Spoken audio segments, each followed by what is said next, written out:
¿Cuánto damos un fuerte aplauso al Señor?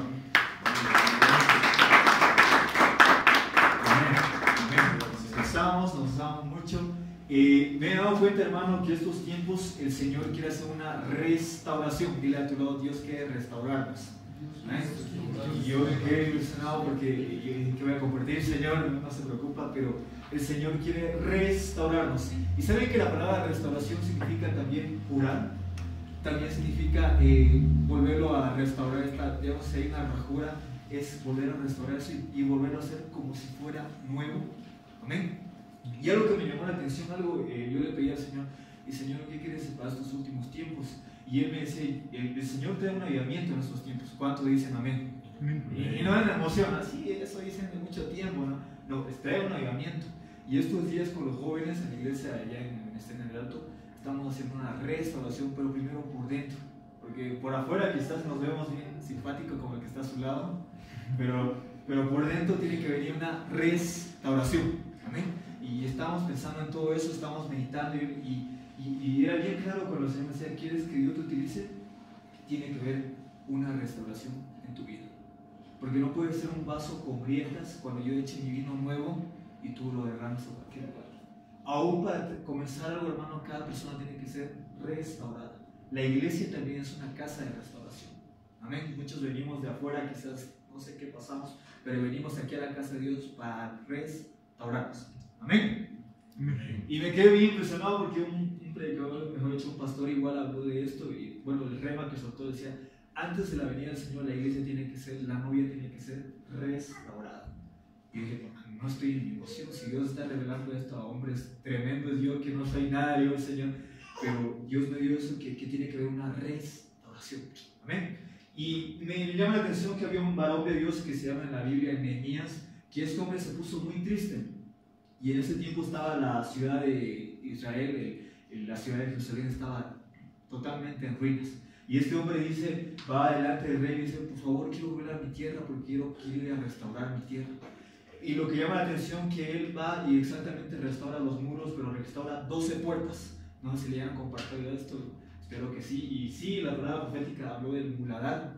Sí, no era el muladar que Dios nos trajo para estar en el muladar. Y bueno, voy a hablar un poco de eso igual. Pero Dios le dio una comisión a Nehemías que tenía que restaurar las 12 puertas. Todos digan 12 puertas, por favor. Así como la ciudad celestial, la Nueva Jerusalén, también tiene 12 puertas, con cada uno el nombre de las tribus. Pero también hay una restauración de nosotros en las 12 puertas.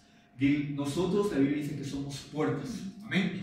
Por eso el Señor dice, entrad, mejor dicho, levantad vuestras cabezas, oh puertas eternas. ¿Para quién? Para que entre el Rey de Gloria. Entonces nosotros somos puertas. Y bueno, vamos a hablar un poco de las puertas. Amén. Amén. Cuando les dije, cuando una persona va a ser utilizada, necesita ser restaurada. Si llegaste a la casa de Dios, necesitamos ser restaurados. Yo llegué a mi iglesia, bueno, para comentar a Venezuela. Yo no nací en Venezuela, pero llegué por unas cosas, unas falencias, pero llegué y fui restaurado. O sea, y eso es lo importante, hermanos, que nosotros tenemos que venir a la casa de Dios a restaurarnos, para luego servirle y servirle bien al Señor. Amén. Amén. Una cosa quiere el Señor que lo veamos y que lo sirvamos. Nehemías 3:15, por favor, quiero que me acompañen. Nehemías 3:15, vamos a hablar de este varón que se propuso restaurar puertas. 3:15. Cuando lo tengan, dicen gloria a Dios. Nehemías 3:15. ¿Está en la Biblia eso, hermanos? En la pregunta. Está en la Biblia, está en el Antiguo Testamento. Gloria a Dios. Amén. Me acompañan con sus lecturas. Nehemías 3:15. Salum, hijo de José, gobernador de la región Mispa, restauró la puerta de la fuente. Él la reedificó, la enmedraró, la levantó sus puertas, sus cerraduras y sus cerrojos, y el muro del estanque sirve hasta el huerto del rey y hasta las gradas que descienden de la ciudad de David. Pero aquí lo que llama la atención, hermanos, es que él restauró la puerta de la fuente. Amén, hermanos. No sé si leyeron acerca de la restauración de las puertas de Nehemías. ¿Tienen mensajes, hermanos? Sí, ¿no? Primero comienza con la primera puerta. Esta creo que es la séptima puerta, pero vamos a enfatizar luego en eso. La primera puerta es la puerta de las ovejas. ¿Qué quiere decir esto? Que necesitamos ser restaurados, pero mediante la puerta de las ovejas, que se puede decir que seamos ovejas y que seamos pastoreados. Amén. Amén. Mis ovejas oyen mi voz, dijo el Señor, y me obedecen. Entonces, ¿qué está queriendo decir el Señor mediante esta palabra? Que todo Nehemías habla de restauración. La primera puerta es la puerta de las ovejas, que tenemos que ser restauradas nuestras almas, pero que seamos pastoreadas. Amén. Amén. Una cosa que creo que nos cuesta a los jóvenes, no sé si aquí, pero en otro planeta pasa, es dejarnos pastorear. O sea, dejarnos que nuestro pastor nos guíe. Y lo bueno que el pastor, la Biblia dice que guía a pastos delicados, a comida donde hay abundancia de pan, y lo que necesitamos es eso. Amén. Pedro dice, déjense, o sea, tienen un sumo pastor que es el pastor de vuestras almas. ¿Y quién es ese pastor? El príncipe de los pastores, que es el Señor. Necesitamos, hermanos, yo les ruego con todo mi corazón, necesitamos ser pastoreados. Amén. No, uno no sabe con qué se mete allá afuera, pero el pastor ya Dios lo guía, lo lleva. Y a veces necesitamos vara y callaba, hermano, callaba. Pero necesitamos eso. Amén. Que a veces pensamos, no, nos tienen que tratar biencito, ¿no? Pero a veces necesitamos vara y callado. Necesitamos ser pastoreados. Es una restauración. Yo veo que estas 12 puertas son puertas también del alma. Y el joven, o algunos hermanos aquí no pasan, somos muy almáticos, ¿no? Pero una restauración del pastoreo en el alma. El alma también tiene que ser pastoreado. La Biblia dice que el espíritu busca a Dios. La carne, bueno, está ahí, pero el alma es la que es malcriada, la que tiene que ser reeducada. Entonces, la primera puerta que les quería decir es la puerta de las ovejas, donde entraban las ovejas. Y lo interesante es que por esa puerta entraban para el sacrificio. Y a algunos no les gusta ser sacrificados, ¿no? Pero era una restauración primera de la puerta de las ovejas. Luego viene la puerta, bueno, no me acuerdo muy bien, pero es la puerta del valle. Cuando tú subes a la montaña, ¿cuánto sube a la montaña de Dios? Es cuando tú vas y buscas de Dios, buscas de la presencia de Dios. Pero dígame, ¿se van a quedar siempre en la montaña? Tienen que bajar algún momento. Y en el valle, dice la Biblia que en Samuel, que en el valle de Ela estaba un gigante que se llamaba Goliat. Entonces, ¿qué quiere decir? Cuando tú subes a la montaña, buscaste de Dios, buscaste más de Dios, de su palabra, pero bajas a la montaña y a veces tienes luchas donde tienes que vencer tu gigante. Esa es la restauración de la puerta del valle. ¿Qué quiere decir el gigante? Que muchos estemos en el anonimato, porque David, cuando venció al gigante, ya salió del anonimato. Pero ¿qué es un gigante? Puede ser una desviación, puede ser un pecado oculto, puede ser algo que tú estás luchando por mucho tiempo, un gigante que esté luchando contigo, pero que tú no le has vencido. Cuenta un pastor y me llamó mucho la atención esto. Dice que él no podía prosperar. No podía, Señor, pero yo te pido $500,000, dame, digo al Señor, dame $500,000. No, bueno, ya. Él dice que orando un momento, literalmente dice que cayó un hombre atrás y sobró fuerte. Yo le creo porque es un hombre de Dios. Literalmente dice, y dice que se da la vuelta y solamente le ve el six packs. ¿Entienden, hermanos? Y era un negro, dice un negro, y lo ve y le dice Dios, le dice audiblemente, ese ha sido el que te está robando, un gigante. Y él dice que se pone nervioso. Y lo interesante es que Dios le dice, pelea con él, pelea por tu bendición. Porque a veces creemos que, bueno, el Señor nos va a dar, pero a veces tenemos que pelear. Porque hay una guerra espiritual. No nos imaginamos realmente lo que tenemos. Amén. Bueno, aquí no peleamos, pero yo me acuerdo que la primera vez que me buscaban pelear, yo calladito me buscaba pelear. Y ahí llega un momento que la iglesia se enoja y dice, ya basta que este diablo vaya a pisotear. Y comienza en oración, en ayuno, comienza a vencer su gigante. Y ahí la iglesia comienza a salir del anonimato. Porque ahí David ya salió a ser rey, comenzó las proezas que hizo con el Señor, con él. ¿Se imaginan, hermanos? Tenemos que vencer a los gigantes. Muchos quizás estemos luchando con un gigante que sea, no sé, hermanos. Ustedes ya ven qué gigante tiene. Para entrar a la tierra prometida, ¿qué había, hermanos? Gigantes. O sea, una puerta de nuestro corazón tiene que restaurarse, una puerta del alma que es vencer a los gigantes. Quizás eres tímido, hermano, te toca predicar, pero yo, la timidez no es de Dios, hermano. Amén.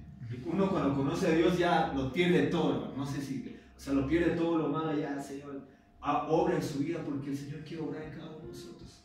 Amén. Bueno, ya le dije la puerta de las ovejas, la puerta del valle, la que le dijo nuestra pastora amada, la puerta del estercolero, o del estiércol, o del muladar. ¿Saben qué era eso, hermanos?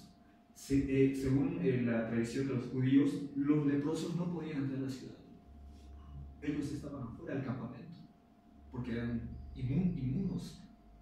Pero lo interesante de esto que me queda impresionado, que él dice que también los judíos no hacían, no sé cómo decirlo a este hermano, pero sus sanitarios, esas cosas, salían fuera del campamento. Y solamente los leprosos miraban lo malo de las personas. ¿Qué quiere decir eso? Que cuando uno ve solamente lo malo de los hermanos, está en el estercolero, o sea, en la puerta de Muladar. Que, ay, mira, no se ha bañado el hermano, ¿no? O sea, mira lo malo, para que no le vale, no sé, solamente mira lo malo del hermano. Pero ahí uno se da cuenta que cuando mira lo malo, dice, no, quizás estés en el lugar de este poder. Esa puerta tiene que ser restaurada. Amén. ¿Cómo se sale de eso? El Señor dijo, Él levanta del polvo al pobre y al menesteroso del muladar. ¿Y saben qué es menesteroso? Aquel, no solamente aquel que quiere, sino que aquel que quiere, pero o sea, apasionadamente, aquel que necesita algo tremendamente. Un menesteroso aquí que está buscando, decir, Señor, quiero que me toques. Pero se exagera, si se puede decir, hermano, exagera buscando a Dios. Ese es un menesteroso. Porque dice la Biblia, Dios no rechaza un corazón contrito y humillado. O sea, aquel que está realmente en el muladar dice, ya me cansé de estar. Porque ¿qué significa un leproso?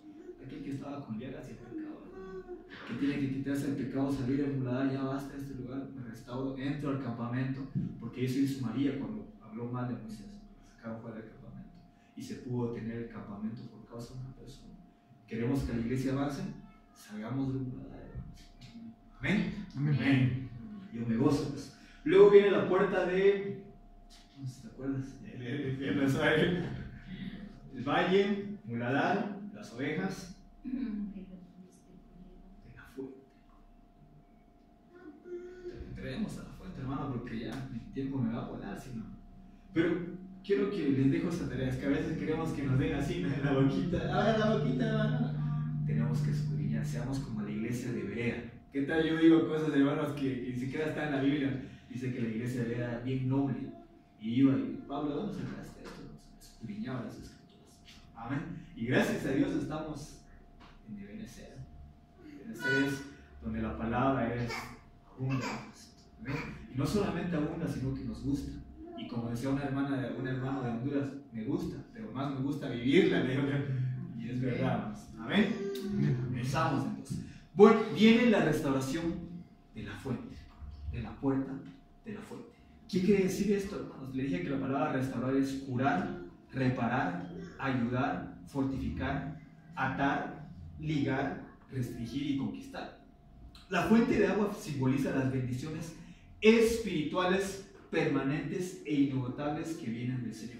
Amén. Hay una cosa que es más que la bendición natural, que es la bendición espiritual. ¿Qué buscaban los jovencitos antiguamente? Que bendiga a su padre espiritualmente, que los bendiga. Entonces, ¿qué quiere decir la fuente, la puerta de la fuente? Una bendición espiritual, más que la natural. Más que buscar una bendición natural, necesitamos la bendición espiritual. Amén. David, antes de ser utilizado, fue ungido en lo secreto. Luego ya hizo las promesas, pero buscó primeramente la bendición de ¿quién? De su padre. Amén. Entonces, ¿qué significa la puerta de la fuente, hermanos? Recuerden que hemos sido creados para recibir la bendición. Dile a tu lado, fuiste creado para recibir la bendición. Salmos 36, 9, anótenlo por favor, si los que están tomando apuntes. Salmos 36, 9. Porque contigo está el manantial de la vida, en tu luz veremos la luz. Porque contigo está el manantial de vida. ¿De quién está hablando?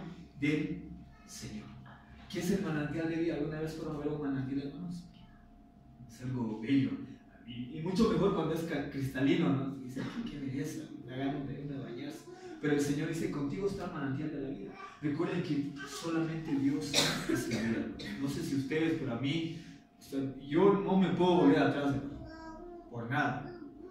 Dile a tu lado, no sé tú, pero yo no me vuelvo atrás. Como la canción de si yo seguir a Cristo, no vuelvo atrás. No, pero, no, hermano, no, cuando Dios nos marca, no hay paso atrás. Amén. Dios nos marca. Había una acababa y yo dije, ¿qué has hecho conmigo, Señor? O sea, esto es como la mafia, decía alguien, ¿no? entras y no sales, y si sales, sales muerto de aquí, ¿no? Pero es lo mejor, hermano, es lo mejor estar con Dios. Y una de las cosas de la puerta de la fuente es buscar de Dios. Amén. Quizás el valle era el luchador gigante, quizás el Corel era sacar lo impuro de ti, sacar todo eso, que quizás la oveja es dejarte pastorear, pero también la puerta de la fuente, bueno, hay jóvenes aquí, ¿no? Amén. ¿Me puedo enfocar, pastor, a los jóvenes un cachito? Bueno, chachos, esto ya, nos quedamos con los jóvenes bien marcados con este verso. No sé si alguien me lo puede buscar. Dice, gózate con la mujer de tu juventud. ¿Por qué vas a derramar tu agua con cualquier, para que me entiendan, con cualquier mujer? ¿Me entienden, hermano? O sea, el hombre por naturaleza es 70% ¿cuánto? O 60% es agua. O sea, ¿qué está queriendo decir la Biblia en Proverbios? Que no des de ti a cualquier persona. Amén. Si te vas a guardar, dice la Biblia, gózate con la mujer de tu juventud. ¿Por qué vas a derramar tu agua por cualquier lugar, por cualquier calle? ¿Por qué vas a ir a desparramar, perdón hermanos, desparramar tu sentimiento por cualquier lugar? Si el Señor te ha preparado una persona o un varón, una varona para ti, ¿por qué vas a derramar tu agua por cualquier lugar? ¿Me entienden, hermanos? Bueno, los que se casaron, gloria a Dios, ya de saber, pero los que no se casaron, la palabra es curativa y preventiva. O sea, ¿qué te quería decir? Que no derrames tu agua por cualquier lugar, que no des tu sentimiento por cualquier lugar. Eso dice Proverbios, ¿por qué es derramar tu agua por cualquier lugar? Bueno, si ahora ya cometieron, ahora comienza algo, Dios dice, no, yo me voy a guardar para el Señor primeramente y para dar mi agua que necesito. ¿Qué le pidió el siervo de Abraham a la mujer? Dale agua a mis camellos, dame de beber. Y me gozo la palabra, amén, hermanos. Amén. ¿Qué le pidió el Señor a la mujer samaritana? Dame de beber. ¿Cuántos maridos tenía? Y yo todavía 5 maridos y 6 que tienes, y a mí me estás chequeando para que me entiendan. Imagínense, tenía una necesidad la mujer de qué? Sentimental. Por eso el Señor, dame de beber. Estás dando tu agua a cualquiera, pero si yo te diera el agua del agua que yo tengo, ¿y qué le diga a la mujer samaritana? Señor, dame de esa agua. Nunca más, yo creo que fue la misma mujer. Nunca más. Por eso fue a evangelizar. Él me dijo lo que soy. Imagínense. Por eso le digo, hermano, cuando tenemos un encuentro con Dios, Él nos va a dar. Y yo veo un Dios sediento, porque no le estamos dando lo que Él quiere dar. No sé si me entienden. Cuando Elías hizo el altar, ¿qué le echaron? Agua. Y era lo que escaseaba en ese momento. Pero ya está ahí, traiga más. Traiga más. Y dice que hubo un Dios sediento de quién, de nosotros, y lamió la tierra, porque Dios está sediento de nuestra alabanza, de nuestra adoración. Y el contexto de la mujer samaritana habla de la adoración y la alabanza. Ustedes adoran en este monte que ni siquiera, pero está hablando que ahora viene el momento que los verdaderos adoradores, el Señor, el Padre, busca. Ahorita yo digo, Dios ve el corazón. David sabía tocar el corazón de Dios. Y eso es lo importante, tocar el corazón de Dios. Estar ahí cerca del corazón de Dios. Entonces, que se dan cuenta que la puerta de la fuente es bien necesaria. El agua de Dios. Necesitamos del agua de Dios, hermanos. Quizás algunos estamos todos ahí como esas tierras áridas, apenas nuestro labio bien seco, porque estamos sedientos.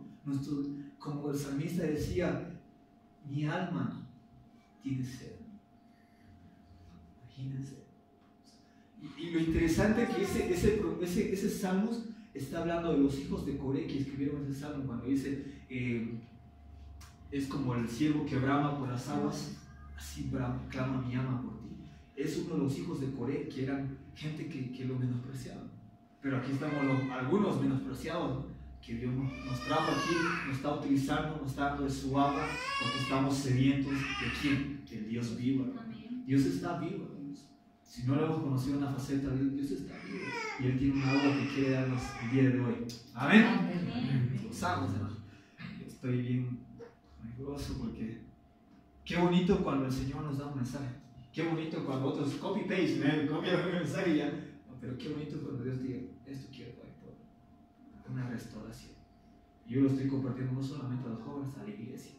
Y vamos con cada puerta cada día, vamos cada puerta, vamos, ya, la puerta de cosas muy bellas encontramos en la palabra. Es como un tesoro que encontramos y vamos a escarbar cosas preciosas. Y mucho más que el Señor viene pronto, hermanos. Quiere que seamos restaurados en todas las facetas de nuestra vida. Amén. Todo. Yo veo a Dios que no solamente se fija en esto, se fija en todo. Quiere restaurar todas nuestras facetas. Amén. Amén. Entonces, hemos sido, como les dije, hemos sido creados para recibir la bendición de Dios. Jeremías 2:3. Jeremías 2:3. Gloria a Dios que tenemos la batalla aquí. Jeremías 2:3.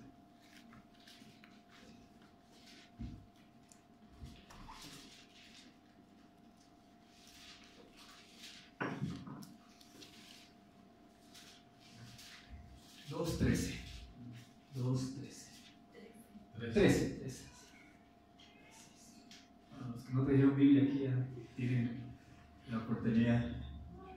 Porque 2 males ha hecho mi pueblo. Me dejaron a mí fuente de qué? Por cavar cisternas para sí. Cisternas rotas que no detienen agua. ¿Qué está queriendo decir? Porque el hombre necesita el agua, pero muchos cavan cisternas.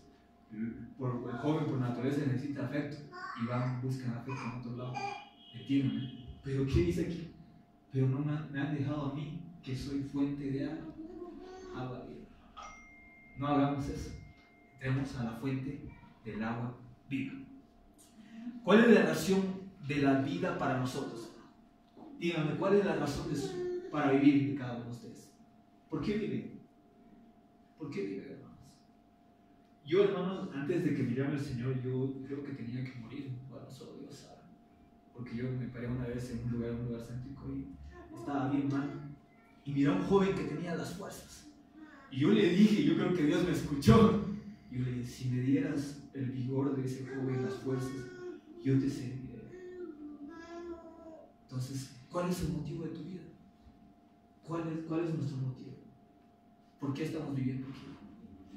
¿Por algo aquí o algo que no pasa? Algo que es para siempre. No vayamos por las cisternas rotas, hermano. Vayamos a la fuente de vida. Amén. Juan 4:14. Juan 4:14. Y el Señor en estas cosas era bien impresionante. Juan 4:14. Mas el que bebiera del agua que yo le daré no tendrá sed jamás. Juan 4:14. Mas el que bebiera del agua que yo le daré para siempre no tendrá sed. Mas el agua que yo le daré será en él fuente de ¿qué? Que salte para vida eterna. Amén. O sea, ni siquiera para esta vida, para vida eterna. Que salte. Y alguien que tiene el Señor en su corazón no puede estar triste, dijo él. Amén. Que es la vida que fluye en nosotros. Es como si el Señor cambiara esas aguas sucias, turbias que había antes, pero las cambió por aguas limpias y vivas. Amén. Experimentar el agua de Dios, hermanos. Tenemos que experimentar el agua de Dios. Apocalipsis 7:17.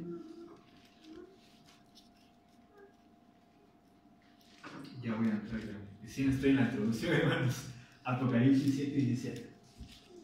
Porque el Cordero que está en medio del trono los pastoreará, y los guiará a fuentes de agua viva. La iglesia necesita agua viva. También el agua es tipología de palabra viva. Y hermanos, Dios me dio la oportunidad de ir a una iglesia y dar corderitos, doctrina básica, y yo veía una generación sedienta de Dios, pero de la palabra de Dios también. Ellos estaban así, sí, ¿dónde dice eso? ¿Y por qué? Una generación bien sedienta, pero de la palabra viva. ¿Me entienden, hermanos? Porque cualquiera quizás puede saber soltar palabra, pero palabra viva es diferente. El Señor cuando dice, no habla como los escribas de los fariseos, cuando habla tiene autoridad, porque su palabra era vida. ¿Qué le dijo Pedro? ¿A quién iremos, Señor? Si solamente tú tienes palabras de vida. Y antes eso lo trató feo, ustedes igual me van a dejar. Pero le dijo Pedro, ¿a quién iremos? Si solamente tú tienes palabras de vida. Amén. Entonces, el Cordero nos va a guiar a fuentes de agua viva. La puerta de la fuente es la restauración que Dios quiere hacer en el hombre de la llenura del Espíritu Santo.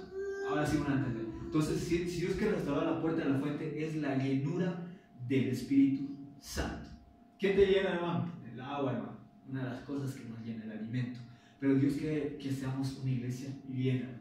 Estos tiempos yo creo que vienen tiempos de muchas cosas, de confusión. Han sacado varones que dicen tal fecha viene el Señor, tal vez. Pero son tiempos muy difíciles.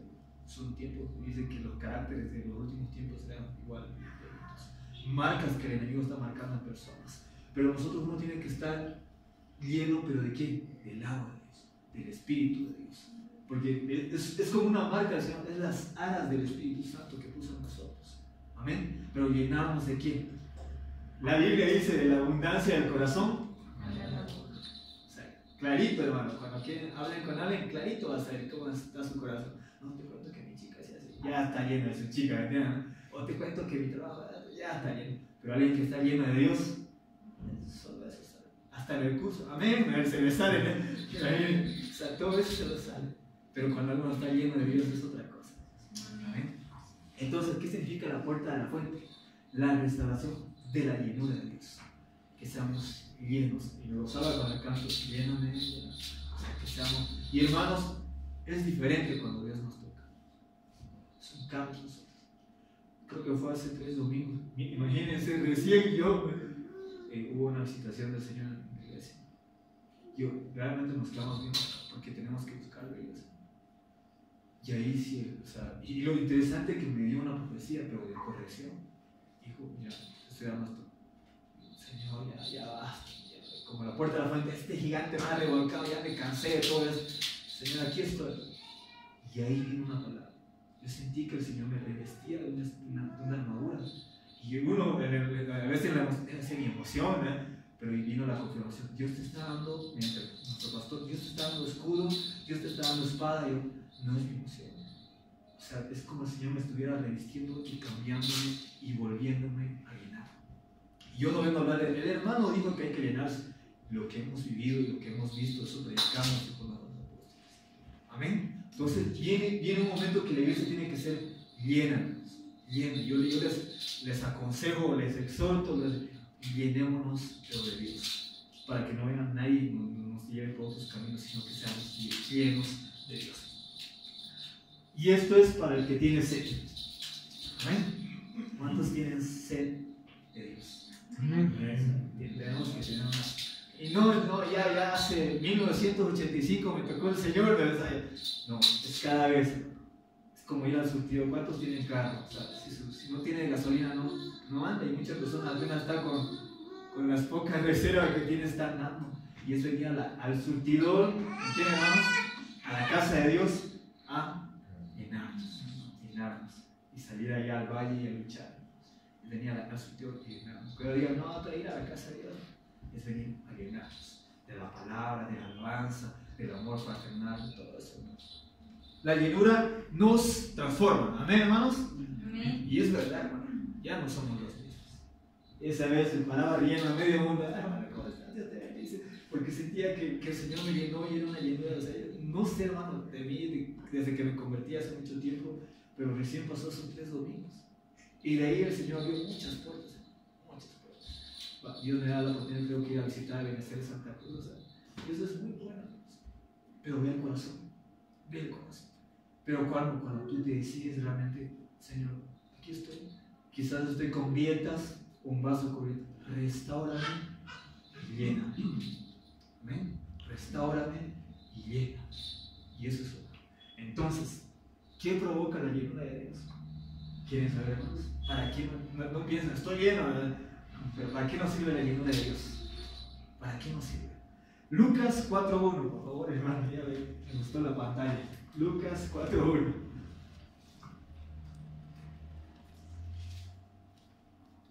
¿Cuántos quieren ser llenos del Señor, hermanos? Amén. Y Jesús, ¿lleno de qué? Volvió del Jordán y fue llevado por el Espíritu al desierto. Pero allá, ¿qué venció? La tentación. ¿Cuándo vas a vencer la tentación? Cuando estés lleno. Lleno. Es que no es con nuestras fuerzas. voy a pecar, no voy a pecar, me hace tal. Es cuando estés lleno del Espíritu Santo. Cuenta un ministro, el Señor lo llenó y él va por la avenida y en el semáforo dice, literalmente una mujer dice, le dan un beso, pero él estaba lleno, no me importa. Claro, y era bien bonita, y si fuera fea, otro cuando no están lleno cualquier cosa, ¿no? Él estaba lleno, se fue, porque estaba lleno. ¿Ven? O sea, vencer la tentación, porque uno quiere vencer en sus fuerzas, no, hoy día no. Y pasa, hermano, muchas veces, no voy a pecar, no voy a pecar, no voy a pecar. Pero cuando uno está lleno, como el Señor, fue y venció la tentación en el desierto. Pero cuando nos hacemos llenos, la llenura es muy necesaria en la iglesia. La iglesia tiene que ser llena del Espíritu Santo. Bueno, vayamos al otro. Hechos 2.4. Hechos 2.4. Hoy día voy a lanzarles con versos bíblicos. Hechos 2.4.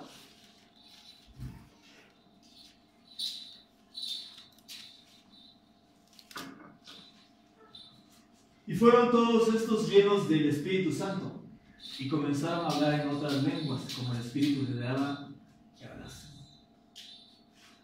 ¿Pero para qué? Para que vayan a proclamar las buenas nuevas. Amén. Amén. Un hermano igual fue lleno y dice que estaba ministrando y nadie le entendía. Luego se acercó una hermana noruega y le dijo, ¿y usted? Pero, hola hermano, hábleme en noruego, ¿verdad? Pero no sé, les dice. Pero cuando estaba ahí adelante estaba hablando en idioma, les. Era el Espíritu de Dios. O sea, las cosas, y solamente Dios lo puede hacer. Pero para anunciar el Evangelio tiene que estar uno lleno para anunciar las buenas nuevas. Llega un momento en que la casa tiene que ser, ir a pescar, ¿no?, el Evangelio, pero uno tiene que estar lleno de Dios, ¿no?, con autoridad. Entonces, para evangelizar tenemos que estar llenos del Espíritu Santo. Hechos 7:55, hermanos. Hechos 7:55.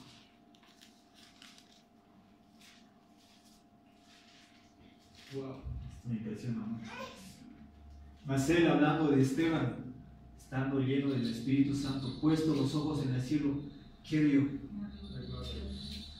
Y a Jesús que estaba a la diestra de Dios. Pero ¿quién era este varón? Era Esteban, que estaba lleno. ¿Cuántos quieren ver la gloria de Dios? Quieren ver a Dios. Pero lo que me llama la atención aquí, que Dios cuando estaba lleno, abrió sus ojos. Es el año de la revelación. Amén. Amén. Y el Señor tiene que abrirnos sus ojos para ver las cosas que tiene preparado para nosotros. Lo que quizás nadie vio en la palabra, Dios te lo va a revelar a ti, porque el Señor se goza cuando estos se los convió a los sabios y se los dio a los niños. Se deleitó, dice que ahí hizo un pasito de corro todavía. O sea, imagínense, pero se deleitó el Señor en eso. ¿Cuándo? Cuando lo ocultó de los sabios y se lo reveló a quién? A los niños. Que tenemos que estar llenos de Dios. Las cosas que Dios tiene preparado para nosotros, hermanos. ¿Ven? Pero no para nosotros, para edificar el cuerpo de Cristo. Yo le digo al Señor antes de venir, Señor, dame una palabra para edificar. No solamente quiero dar, que dame una palabra para edificar tu cuerpo. Porque estamos ahí como poniendo cimientos, pero queremos edificar el cuerpo de Cristo, la casa de Dios. ¿Ven? Entonces, cuando uno está lleno, ¿qué se nos abre? Los ojos. Y veremos las cosas que ni siquiera nos imaginamos. Cosas que ojo no vio, ni oído escuchó. Son las que Dios ha preparado para quienes, para los que la amamos. Llenos, pero ¿de qué? Pero de amor por Dios, hermano, para que se nos abran los ojos. Y yo creo que Esteban estaba lleno de amor porque dice, perdónalo, le dice. O no les dice eso cuando estaba razón. No les tomen en cuenta esto, Señor. Y ahí dio la verdad. Yo sentado aquí a Jesús. Las cosas que Dios tiene en manos para nosotros. Pero todo de acuerdo a la llenura del Espíritu Santo. Amén. Es la revelación, hermanos. Y yo me gustó algo bien bonito. Revela action. Así le dice. Se te revela algo, mejor dicho, se te revela algo para que lo vivas. Acción. Y eso no lo escuché en ninguna voz del Señor. Y yo, papito, más claro que el agua no hay, ¿no? Se te revela algo para que lo vivas. nos comparten algo de aquí, a vivir. Amén. Una acción, una revelación. Y recuerden que la revelación era como las cámaras fotográficas antiguas. ¿Cuántos tenían esas? De los rollos. Y ahí en negativo lo veíamos, ¿no? Pero pasaba por la revela y se veía mejor. Amén. Esa es la revelación. Que tú puedas entender mejor la palabra y la puedas vivir. Amén. Entonces, nos tenemos que ir a la llenura del Espíritu Santo. Y aquí lo que quiero, pues, esto les comparto a ustedes, esto es para ustedes también. Hechos 11:24. Me siento como en casa. Qué bendición. Hechos 11:24. Ahí está. Porque era varón bueno y lleno del Espíritu Santo y de fe y de mucha compañía.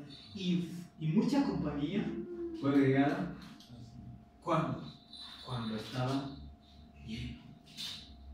¿Cuántos anhelan que llegue que la iglesia crezca? Amén. Que está llenos. Que está llenos. Cuando crecía la palabra, cuando crecía la palabra y cuando los siervos, mejor dicho, los ministros estaban llenos, el Señor añadía, ni siquiera uno iba, hermano, venga pues. El Señor añadía los que tenían que ser salvos. Y es mejor que el Señor los traiga. ¿Amén? El Señor. Pero ¿cuándo? Cuando estemos llenos. Entonces la iglesia tiene que estar llena para que la iglesia crezca. No quizás en número, ¿no? Pero primero por dentro que crezca la iglesia.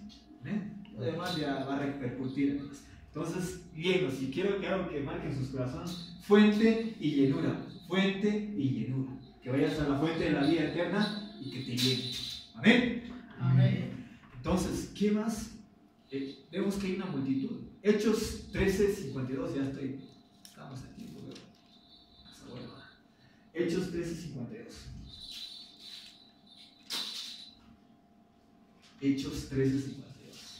Y los discípulos estaban llenos de ¿qué? Gozo. Como el de tu lado. Amén. Una sonrisa. Algunos aquí no voy a decir, pero estamos llenos de ¿qué? Gozo. Y del Espíritu Santo. Amén. No será un tema escatológico así, pero podemos vivirlo. Amén. O sea, llenos de gozo. Y el gozo, hermanos, es así. El gozo es así. Si tenemos al Señor y si estamos en paz con Él, una cosa que quita el gozo a las personas es el pecado. Uno vaya adelante al Señor, Señor, el pecado ya, devuélveme el gozo de tu salvación, le decía San Luis. Pero uno tiene que volver, porque David cuando pecó con Betsabé, o sea, hay un salmo y dice, estoy triste, mis gozos están triste, pero dame gozo, Señor. Hermanos, volvamos al gozo de Dios. Volvamos al gozo y seamos llenos de gozo. Eso es como ese día yo estaba Dios te, al que ni siquiera abrazaba. Y también vi una hermana, bien serio, así, no era exagero, una hermana de la iglesia, no era, así era, ¿verdad? Se iba. Tuvimos un ayuno de jóvenes, perdió la compostura. El Señor te ama. Dios la tocó. Yo lo creo porque yo la conocía. No reía, hermano, no reía, pero Dios la tocó, la llenó de gozo y de ahora está sirviendo, ahora está ahí. Es que solamente Dios puede cambiar, ¿no? Por más que nosotros, tienes que cambiar, pero si el Espíritu Santo no está, el Espíritu de Dios tiene que cambiar a las personas. Amén, hermanos, aleluya. Entonces estaban llenos de ¿qué? De gozo y del Espíritu Santo.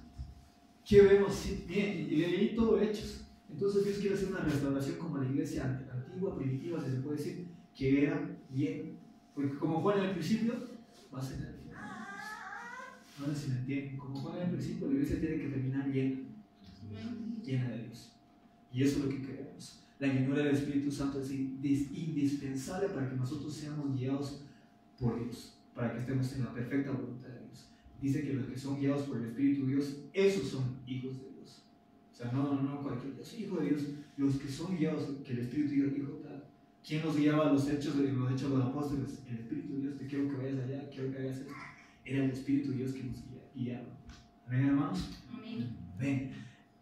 Bueno, Efesios 5:18. Terminamos ya. Queremos deleitarnos en Dios. Efesios 5:18. Efesios 5:18. Estas puertas son una bendición, hermanos, restaurar las puertas. Y no os embriaguéis de vino, en lo cual es más sed, llenos del Espíritu. O sea, lo demás es para pasajero, el vino, todas esas cosas.